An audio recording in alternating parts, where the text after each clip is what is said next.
Halo majikan, di Mistis kali ini nih sesuai request daripada kalian semua ya, tentang berita yang bikin geger di mana-mana, tentang seorang diplomat yang ditemukan di dalam kosannya dalam keadaan dilakban, tapi keadaan pintunya tuh terkunci dari dalam. Sampai-sampai kasus ini tuh disebut dengan kasus The Lock Room Mystery. Wah, ini sih ngeri banget. Seolah-olah memang ada pesan yang ingin disampaikan oleh pelaku mengenai sesuatu yang berhubungan dengan si korban ini. Ya makanya kasus ini tuh menjadi perbincangan di mana-mana karena memang banyak kejanggalan. Apakah ini kasus pembunuhan atau bukan gitu loh. Tapi sebelumnya kita bahas background dari almarhum sendiri ya. Arya Daru Panguyungan, seorang laki-laki berusia 38 tahun, itu bekerja sebagai diplomat ahli muda di bagian Direktorat Perlindungan Warga Negara Indonesia, Kementerian Luar Negeri. Yang dikatakan Arya ini sering menangani kasus-kasus kriminal dari para WNI warga negara Indonesia yang ada di luar negeri. Cakupannya selain di Asia Tengah ataupun Asia Tenggara, dirinya itu juga pernah melakukan evakuasi warga Indonesia tuh di Turki sama di Iran. Lalu Arya juga pernah bertugas di negara Argentina, Dili, dan Myanmar. Nah, di sini kita akan menjelaskan lebih general ya buat teman-teman yang mungkin tidak begitu mengikuti kasusnya dan agak awam juga dengan pekerjaan sebagai diplomat itu seperti apa sih. Kita jelasin singkat aja biar ada gambaran dan paham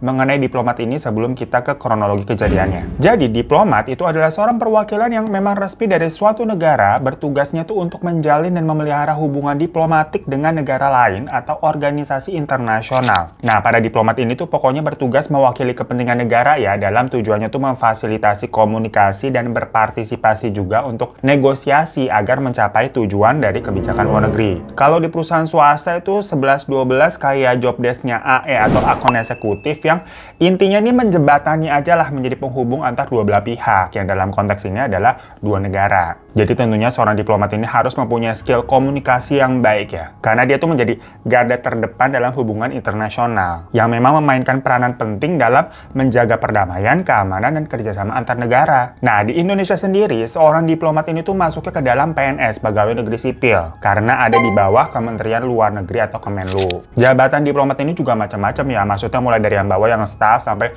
duta besar kalau yang paling tinggi jabatannya. Nah, kalau Arya sendiri itu merupakan diplomat ahli muda yang jatuhnya mungkin tengah-tengah ya, nggak baru-baru banget juga maksudnya. Karena urutannya itu tuh ada diplomat ahli pertama, golongan 3A, 3B, terus baru diplomat ahli muda, golongan 3C dan 3D, lalu selanjutnya ada diplomat ahli madya, golongan 4A, 4B, 4C.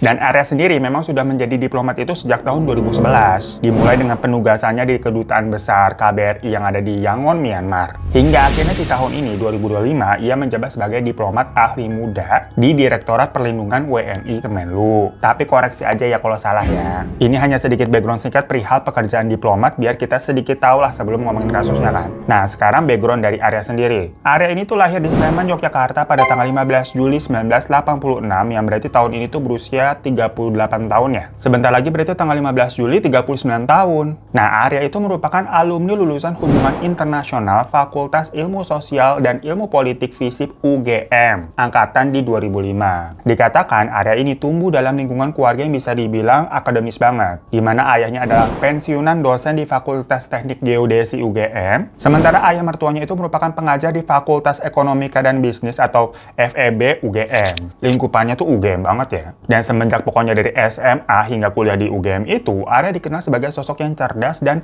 tenang gitu loh. Yang mana setelah kasus ini ramai, banyak orang atau kolega-kolega kenalan dari Arya mengatakan kalau almarhum ini tidak pernah terlihat marah. Jadi kayak memang tenang aja orangnya. Dia juga tidak punya konflik sama siapapun dan merupakan pelajar yang bisa dibilang cemerlang, fokus dengan pendidikannya. Hingga akhirnya tadi kita udah sampaikan ya, di tahun 2011 Arya ini tuh masuk ke Kementerian Luar Negeri dan menjadi diplomat. Yang kalau mau kita jabarkan lagi nih dengan detail track recordnya, tahun 2011 sampai 2013 dia itu kan bekerja sebagai staf di Kedutaan Besar RI itu di Yangon, Myanmar kan. Setelah itu dia balik lagi ke Indonesia dan dikirim lagi di tahun 2018 sampai 2020 sebagai tersekretari untuk urusan politik di KB KBRI Dili, Timur Leste. Selanjutnya di tahun 2020 sampai 2022 sebagai Second Secretary pada bidang ekonomi, sosial, dan budaya di KBRI Buenos Aires, Argentina. Hingga Juli 2025, Arya menjabat sebagai diplomat ahli muda di Direktorat Perlindungan WNI. Itu rencananya akan menerima penugasan dikirim ke Finlandia pada bulan Juli ini, gengs. Jadi di bulan Juli ini seharusnya selain dia berulang tahun di tanggal 15, dia juga akan dikirim ke Finlandia. Yang mana memang seorang diplomat itu kan kerjanya pindah-pindah ya, tidak menetap di satu negara, alias tergantung penugasannya akan dikirim kemana, dan akan stay di negara tersebut tuh antara 2-4 tahun. Setelah itu nanti akan dikirim balik lagi ke Indonesia gitu kan, buat menunggu akan dirotasi atau dikirim kemana lagi. Paham ya majikan ya? Jadi kalau dilihat dari track historinya dari Arya ini yang memang sempat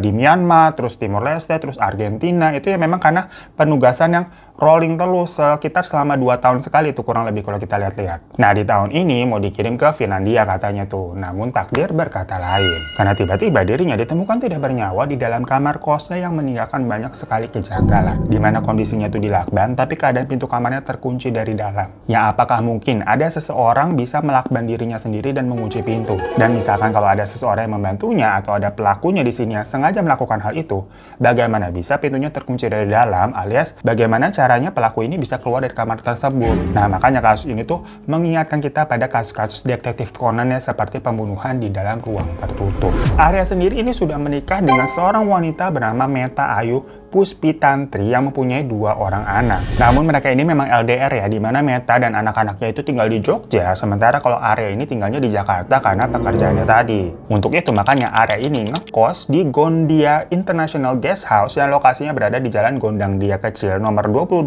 Menteng, Jakarta Pusat. Menurut warga sekitar ya, Arya itu memang dikenal sebagai pribadi yang lebih suka menyendiri, gengs. Tapi bukan berarti sombong juga. Maksudnya di sini mungkin ya udah hektik dengan sibuk pekerjaannya, rutinitasnya kalau di kosan ya istirahat, bukan berbaur dengan para penghuni lainnya. Yang menurut gue pribadi itu adalah hal yang wajar-wajar saja. Mengingat di sini kan kos-kosannya itu di daerah kota ya, yang diisi memang sama para karyawan, bukan yang kayak mahasiswa. Jadi ya fokus aja biasanya orang-orang yang sudah dewasa dengan kehidupannya sendiri-sendiri. Yang mana di pusat Jakarta, di Menteng, jadi semacam individualis aja, dan itu bukan sesuatu hal yang aneh. Beda lagi kalau misalkan Arya ini berada di Jogja atau di lingkungan keluarganya. Dia itu tuh pribadi yang sangat hangat. Kalau lagi nggak ada tugas ke luar negeri, Arya itu tuh bisa pulang ke Jogjanya tuh seminggu sekali atau 2 minggu sekali, gengs, demi bisa menemui istri dan kedua anaknya. Nah, sampai ini ceritanya pada Senin malam tanggal 7 Juli 2025, awalnya Arya ini diketahui masih melakukan aktivitas seperti biasa di dalam kosannya. Dimana sekitar jam 9 malam, dia tuh masih teleponan sama istrinya Meta di Jogja. Lalu sekitar jam 10 lewat, Arya ini sempat keluar kamar karena mau ngambil makan yang dia pesan via ojek online. Dan di situ dia juga sempat bertegur sapa dengan penjaga kos. Lanjut lagi di jam setengah 12 malam, Arya juga sempat terlihat keluar kamar untuk membuang sampah dari dalam kamarnya, yang termasuk mungkin di dalamnya ada sampah makan yang tadi dia makan ya. Pokoknya semua aktivitas tersebut itu terekam di CCTV yang ada di depan pintu kamarnya. Namun memang yang menjadi pertanyaan dari para netizen adalah yang dirilis ke media atau dipublikasikan itu adalah rekaman kira-kira sampai jam setengah 12 malam di waktu Arya keluar tuh buang sampah terus masuk lagi ke dalam kamarnya. Setelahnya, nggak ada rekaman CCTV yang dipublish, entah karena memang nggak ada aktivitas apa-apa ya, maksudnya Arya sudah tidak keluar dari kamar lagi, atau memang malah ada sesuatu yang memang belum bisa dipublish. Pokoknya semuanya tuh langsung loncat lagi di mana subuhnya, berarti di hari Selasa 8 Juli ya, sekitar jam 5 subuh, istrinya Meta ini menelpon Arya. Yang sewaktu panggilan pertama nggak diangkat, yang dipikirnya oh masih tidur mungkin, belum bangun. Tapi biasanya sih harusnya katanya Arya sudah bangun untuk sholat subuh dan siap-siap ngantor. Dicobalah panggilan kedua, tetap tidak diangkat. Di situ Meta masih mikir mungkin nggak denger atau ke silent handphonenya. Tapi ternyata panggilan-panggilan selanjutnya pun tetap tidak diangkat oleh Arya sampai jam 8 pagi. Jadi dari jam 5 subuh sampai jam 8 tuh nggak diangkat teleponnya. Yang tumben-tumbennya suaminya ini sampai jam 8 pagi kok belum bangun. Dimana kan harusnya dia pergi kerja itu hari Selasa. Biasanya mah malah udah bangunnya dari jam 5, makanya kan ditelepon sama istrinya mulai dari jam 5. Dan misalkan kalau sebenarnya Arya ini sudah bangun, seharusnya dia melihat dong miss call dari istrinya tuh yang beberapa kali dari jam 5 subuh dan akan telepon balik. Harusnya ritmenya seperti itu karena istrinya ini sangat mengenal suaminya. Dia tahu betul lah rutinitas suaminya, biasanya tadi tuh bangun jam 5 pagi, ini kok sampai jam 8 nggak bisa dihubungi. Pastinya jadi kepikiran. Makanya Meta mencoba menghubungi penjaga kos di sana untuk minta tolong.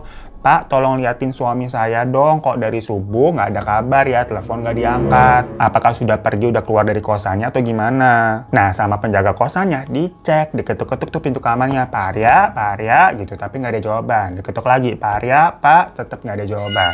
Berhubung tidak ada jawaban dari dalam, mungkin penjaga kosnya ini mikir kayak amit-amit pingsan di dalam atau kenapa-napa gitu kan. Akhirnya sama pihak penjaga kosnya itu mau dibuka paksa pintu kamarnya Arya. Nah, di part ini ada tuh rekaman CCTV-nya. Dan memang penjaga kosnya ini kayak inisiatif juga ngerekam pakai handphone tuh yang katanya buat barang bukti. Soalnya kan dia mau masuk secara paksa nih biar tidak ada apa ya, suuzonan niatan jelek mau nyuri barang atau gimana-gimana lah. Alasannya si penjaga kosnya pokoknya kan dia mau membuka kamarnya karena memang permintaan tolong dari istrinya Arya sendiri. Nah, tapi di part ini berarti tuh ada jeda rekaman CCTV yang memang belum dipublish. Makanya untuk hal ini tuh nggak tahu selama jam itu ya, dari jam 12 sampai jam 8 malaman ya, di depan kamarnya Arya ini bagaimana keadaannya? Apakah kosong kagak ada orang lewat sama sekali atau bagaimana? Antara jam 12 malam tadi tuh yang terakhir Arya habis buang sampah terus masuk ke kamar sampai akhirnya jam 8 pagi di mana penjaga kosnya ini mau buka paksa. Modelen pintu kamar kosnya sendiri itu tuh pakai smart door lock yang diaksesnya bisa dibuka pakai kartu. Sudah dicoba dibuka dari luar tuh sama penjaga kosnya, tapi ternyata dari dalamnya tuh ada grendel pintu kuncinya. Jadi maksudnya di sini percuma aja kalau penjaga kosnya punya kunci masternya, kalau pintunya tuh dibuka tetap ketahan sama si grendel pintunya itu. Maka dari itu akhirnya jendela yang ada di sebelah pintu dicongkel biar tangannya dari luar bisa masuk ke dalam untuk ngelepas grendel pintunya tersebut. Nah, kita bahas dulu tentang part ini ya gengs ya. Dimana pintu smart door lock itu kan memang kalau ditutup akan otomatis terkunci ya, mau dari luar ataupun dari dalam. Jadi kalimat berita pintu terkunci dari dalam itu bukan hanya perkara smart door lock-nya aja, kalau itu mah memang gampang pasti otomatis kekunci. Misalkan kalau si pelaku telah melakukan aksinya di dalam kamar terus keluar dan nutup pintu ya otomatis pintunya memang akan kekunci. Namun yang dibahas di sini adalah si grendel pintunya itu loh. Karena cukup sulit kalau misalkan orang dari luar tuh masang grendel pintunya lagi yang posisinya itu kan ada di dalam. Cuma ternyata kalau dilihat dari rekaman CCTV tadi, bisa-bisa aja, mengingat di sebelahnya itu kan ada jendela, kecuali nggak ada jendela ya. Si penjaga kosnya aja buka grendelnya dari jendela gitu kan, dimasukin tangannya dicongkel. Nah, jadi kalau kita lihat tuh, kalau misalkan di sini memang ada pelakunya, sangat memungkinkan dia tutup pintu, terus buka jendelanya, ngegrendel kunci. Apalagi terlihat dari rekaman CCTV-nya, waktu penjaga kosnya nyongkel itu jendelanya, kayak nyongkelnya gampang banget, gengs. Kayak tidak membutuhkan waktu yang lama gitu loh. Nah, makanya apakah sebenarnya jendelanya itu tuh memang tidak tertutup rapat? Kalau menurut pengamatan dari pakar kriminolog sendiri ya macam kayak detektif Conan begitu. Dugaan atau kemungkinan tersebut bisa terjadi. Caranya adalah si pelaku setelah udah melakukan aksinya di dalam kamar, dari dalam tuh dia nahan dulu atau buka jendelanya sedikit aja. Terus dia keluar, nutup pintu kan, dimana pintunya akan kekunci otomatis perkara smart door lock. Lalu dari jendela itu yang memang sudah kebuka tadi ya, udah tinggal masukin tangan aja, makanya kan ngegrendel kuncinya. Terus nutup jendelanya aja rapat-rapat, yang seolah-olah membuat skenario tuh kejadiannya memang Arya yang mengunci grendelnya dari dalam. Namun, cara pelaku untuk bisa masuk ke dalam kamarnya Arya pertama kali ini adalah yang menjadi pertanyaan. Apakah dia manual ngetok pintu sampai dibukain sama Arya terus dia masuk? Atau dia punya kunci masternya? Atau juga dia bisa membobol smart door lock? Kalau dalam beritanya sih katanya tidak ada bagian jendela atau pintu yang rusak, geng. Sampai akhirnya ada penjaga kosan yang masuk tadi, baru ya dirusak paksa. Makanya semua ini masih menjadi pertanyaan. Karena rilisan beritanya kan dibilang tidak ada pelaku, alias diduga Arya sendiri yang melakukan hal tersebut. Jadi memang sengaja menghabisi dirinya sendiri. Namun lanjut lagi nih, dengan kondisi Arya yang ditemukan yang membuat orang-orang meragukan kalau semua itu kayaknya tidak bisa Arya lakukan sendiri deh. Karena posisi Arya setelah tadi penjaga kosannya berhasil masuk ya, itu keadaannya Arya sudah terbaring rapi di kasur, di mana tubuhnya ditutupi selimut dan kepalanya dililit lakban kuning ya, semacam kayak mumi gitu. Ya jelas melihat hal tersebut, para penjaga ini langsung minta pertolongan ke penghuni sekitar dan melaporkan kejadiannya ke polisi. Polisi pun langsung datang ngecek dan Arya juga langsung dikirim ke RSCM untuk diotopsi lebih lanjut. Selain itu juga polisi sempat menelusuri tuh sekeliling kosan, dimulai dari tempat sampah hingga akses ke gerbang kosan yang ternyata dilengkapi dengan pintu ganda. Jadi sebenarnya kosan ini tuh cukup tinggi tingkat keamanannya. Nggak sembarang orang juga bisa mengakses keluar masuk gitu tanpa seizin atau sepengetahuan si penjaga kos yang ada di depan. CCTV juga terlihat tersebar di berbagai titik dan lagi-lagi menurut beritanya tidak ada orang asing ataupun tamu atau pendatang yang masuk ke dalam area kosan tersebut. Sedangkan kalau di dalam kamarnya Arya, polisi menemukan obat sakit kepala dan obat asam lambung. Selebihnya, semua barang-barang Arya ini tetap terletak di tempatnya rapi, nggak ada berantakan berantakan dan tidak ada satupun juga barang berharga yang hilang. Dari hasil otopsi singkat, tidak ditemukan juga adanya tanda-tanda kekerasan di tubuh Arya. Di dalam kamar, bahkan di lakban yang dililit itu juga hanya ditemukan ya sidik jarinya Arya saja. Maka dari itu, sampai saat ini polisi belum menemukan adanya dugaan keterlibatan orang lain, alias semua ini diduga keputusan Arya sendiri untuk melakukannya. Ya tentunya berita ini membuat shock banget ya keluarga, terutama istrinya Meta. Mereka juga langsung pergi ke Jakarta dari Jogja tuh untuk menjemput Arya dan memulangkannya ke Jogja pada hari Rabu 9 Juli di jam 8 pagi. Dan akhirnya Arya dikuburkan sekitar jam 5 sore di pemakaman Sunten Bantul, Yogyakarta. Namun dari sini ramai hashtag Justice for Arya karena masyarakatnya menilai banyak banget kejanggalan yang terdapat dalam kasus ini. Background dari pekerjaan Arya merupakan seorang diplomat, itu kan dikatakan pernah menjadi saksi di pengadilan terkait kasus TPP WNI di Jepang sama kasus penjualan manusia juga di Kamboja. Pokoknya banyak kasus-kasus yang memang berhubungan dengan perdagangan manusia di luar negeri lah, yang tentunya menjadi dasar dugaan masyarakat nih kalau pekerjaan Arya ini tuh bersinggungan dengan sebuah bahaya memang bisa mengancam jiwanya. Dan bukan nggak mungkin kalau pelakunya ini ada kaitannya dengan kasus-kasus yang pernah melibatkan Arya di dalamnya. Nah, sekarang kita list dulu ya kejanggalan-kejanggalan apa saja yang terdapat dalam kasus ini. Namun, disclaimer ya, semua ini tuh masih dalam bentuk dugaan atau asumsi orang-orang yang memang kurang meyakini pendapat kalau Arya ini sengaja menghabisi dirinya sendiri. Oke, langsung aja kita yang ke pertama. Terlihat di CCTV kalau Arya itu kan memesan makan malam dari aplikasi ojek online. Yang mana di sini banyak yang merasa jikalau orang yang mempunyai niat untuk hidupnya sendiri, menurut para ahli tuh kecenderungannya tuh nggak ada kepikiran buat makan dulu. Tapi kan di sini berarti ada effort di mana Arya itu memesan makanan dan membuang sampahnya pula. Yang mana itu cukup aneh jika memang dia tuh punya niatan untuk mengakhiri hidup. Kayak orang mau kayaknya nggak ada kepikiran untuk makan, apalagi buang sampah segala. Terlihat dari gestur waktu dia keluar membuang sampah itu juga kayak normal biasa aja, gengs. Nggak ada gerak-gerik cemas ataupun kalut dan sebagainya. Lalu selanjutnya, CCTV yang memperlihatkan dirinya keluar kamar tuh ngambil makanan, abis itu juga sempat buang sampah pada malam hari, itu bisa dibilang cukup blind spot ya CCTV-nya. Karena pintu kamarnya Arya ini kelihatan di ujung banget, di ujung kamera. Yang misalkan aja kalau ada orang masuk ke dalam kamarnya dari arah kanan tuh, itu nggak bakal kelihatan di kamera tuh, karena posisi jendelanya aja juga kepotong nggak kelihatan. Nah anehnya, CCTV yang pada pagi hari yang memperlihatkan petugas kos mau maksa masuk ke dalam, loh kok posisinya beda, di mana pintu kamar dan jendelanya terlihat jelas. Nah makanya ada asumsi dan pertanyaan, apakah ini dua CCTV yang berbeda? Jadi mungkin memang ada dua, jadi ada dua angle gitu, alias ada CCTV A sama CCTV B aja kita nyebutnya ya. Yang mana kalau iya, berarti yang malam hari itu harusnya juga ada dong CCTV versi A sama versi B. Yang mana misalkan kalau yang versi A itu yang udah disebar tuh, yang tadi pintunya blind spot, cuma di ujung nggak kelihatan. Dan yang versi B harusnya memperlihatkan lebih jelas tuh posisi pintunya sama jendelanya kayak yang di pagi hari. Tapi jika ternyata dua tangkapan CCTV antara malam dan pagi ini adalah satu CCTV yang sama, lah berarti posisinya berubah dong antara pagi sama malam gitu. Loh kok bisa begitu? Kebetulan banget yang malam angle posisi pintunya tuh nggak begitu kelihatan jelas, dan kalau paginya pas mau didobrak masuk jelas banget. Jika itu adalah CCTV yang sama, pertanyaannya berarti siapa yang merubah posisi CCTV-nya? Selanjutnya tadi dari jam 11 malam sampai paginya tidak ada rekaman CCTV yang dipublish. Tahu-tahu pokoknya udah pagi aja kan jam setengah 8 tuh, dimana para penjaga kos berusaha masuk dengan angle CCTV yang juga udah beda dari malam harinya. Apa kabar dunia? Lalu sebenarnya kejadian ini juga bisa dibilang ditemukannya terbilang cukup cepat ya. Dari terakhir kali itu tertangkap CCTV di sekitar jam 11 malam, lalu paginya di jam 8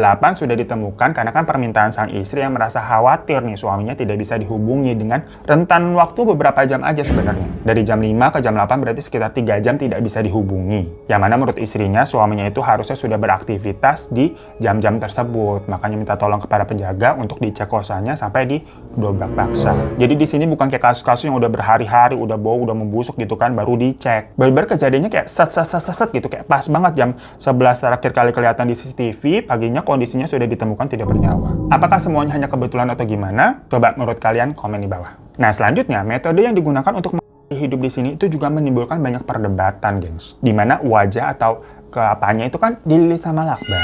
Jujur cara ini tuh terdengar cukup baru ya dengan berita-berita sejenis. Karena rata-rata yang sering kita dengar, misalkan kalau ada orang-orang yang mau melakukan hal seperti ini tuh caranya dengan nenggak racun atau dengan tali. Ya sebuah cara-cara yang dibilang cukup mudah dan cepat ketimbang melilit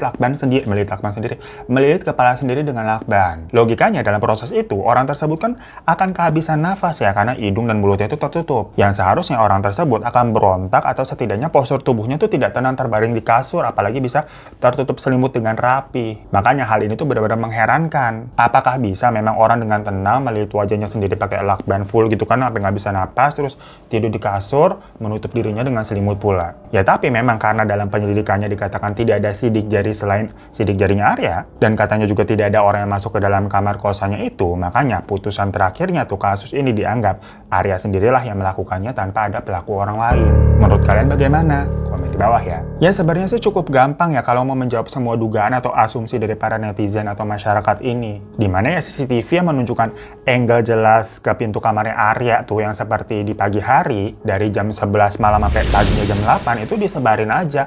Ya kalau misalnya dirasa kelamaan dicepetin aja fast forward gitu, gitu, jangan dipotong-potong. Karena dari situ kan bisa memperlihatkan nih kalau memang benar nggak ada siapa-siapa yang masuk. Jikalau rekaman seperti itu bisa diperlihatkan ke publik, pastinya udah jelas nggak akan ada asumsi aneh-aneh lagi. Yang ada malah rekaman terbaru yang beredar itu adalah penjaga kosnya terlihat mondar-mandir di depan pintu kamarnya Arya dan seperti melirik-lirik mencurigakan gitu loh. Yang mana dia memang hanya melirik di depan pintu kamar kosnya Arya seperti sedang mengawasi. Jadi wajar aja kalau banyak orang yang mempertanyakan mengenai bukti CCTV-nya. Yang jelas karena kasusnya ramai diperbincangkan ya, jadi masih dalam pengusutan juga lebih lanjut, kita doakan saja agar kebenaran bisa cepat terungkap dan keluarga yang ditinggalkan juga diberikan ketabahan. So itu majikan rangkuman berita kejanggalan dari diplomat Arya Daru. Yang menurut kalian siapa yang melakukannya? Apa benar Arya sendiri? Yang kalau iya apa alasannya? Masalah apa yang sebenarnya sedang dia hadapi sampai nekat berbuat demikian padahal dia punya istri dan 2 anak? Atau sebenarnya ya benar ada pelaku lain tapi maksud dan tujuannya juga apa?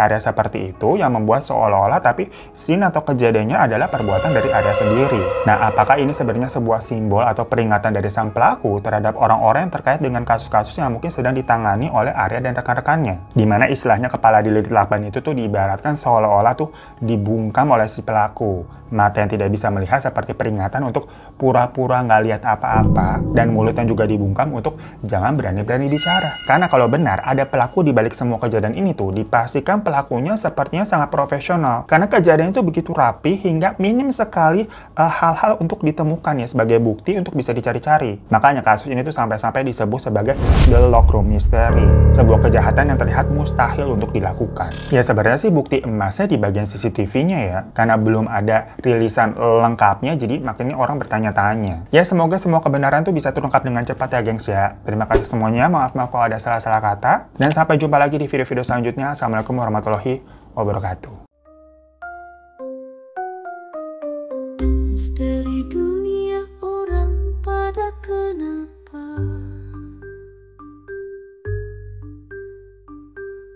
Misteri dunia memang sudah pada gila.